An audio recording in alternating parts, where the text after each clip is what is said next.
For my project, I decided to look at future fashion and what fashion will be like in the future. I really explored on every avenue that I could think of, but I decided to go down the more of the digital fashion route and also the cyberpunk, like techwear rise.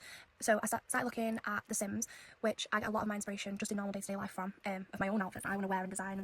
So I went onto The Sims and I actually got these garments and put them into the game just to see if I liked them or not, like on the person.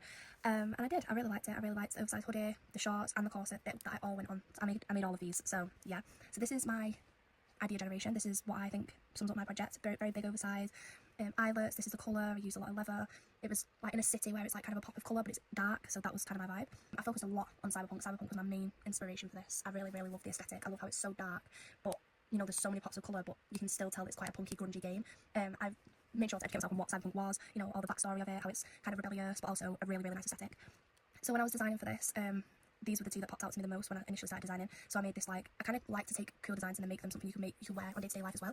So I got this massive silver thing and just kind of made it into a jumper and with a corset, and I really love that, and I ended up making a similar corset to that. So initially my design was spot on of what I wanted to do. Yeah, so then I ended up going to TK Maxx and getting some actual inspiration myself. So I ended up doing studs. After I seen this belt, I put studs all over my corset, more so like this, but these aren't studs, these are like stuck on, like actually like welded on. But yeah, so I turned it around and it was like the exact method that I used to put them onto my corset. There was a lot of furs, a lot of like shiny metallic things, so I just incorporated all of those into mine. This inspired me a lot, this picture.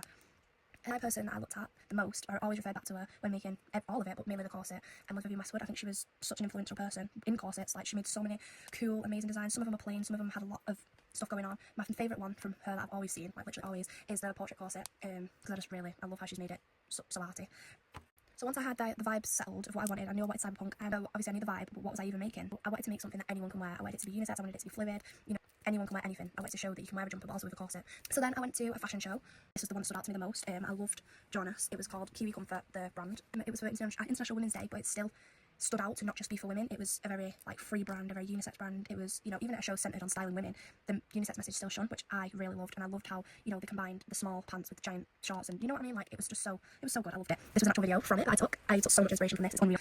I did this one, which was my favourite. I got a massive jersey and just put it under a corset and pulled it out, so it was kind of like baggy, and that was what made me decide I'm doing that. I'm doing a baggy thing with a corset cinch and everything in. I also styled this, which was cargo pants with like a tiny top, and that's exactly what I did as well. I didn't need ginormous cargo pants. So yeah, these were my designs that I did after this. So you can see that I tried to, you know, cinch this jumper in, did a big jumper and a small jacket, did big pants. So I did a lot of research on hoodies, corsets, jorts. I really wanted to make sure that I was making it, but I knew what I was talking about. I decided on my colours. I wanted it to be a very black thing. It was really black, but a pop of colour in there. And how I did that was through my fur on the hood. I did like a purpley, kind of like, it had all these colours in it, so it was really nice. This is my consumer board, so who I would think would wear this. Hopefully this looks like you watching.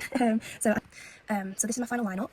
I really loved this. I wanted to make this simple. I wanted to make an actual garment, and this is kind of just like one thing. It's like a jumpsuit and a corset over the top. And this is not backwards. It's supposed to be a mask. So yes, my brand was called Kori because I thought it was quite an edgy version of my name, Kori.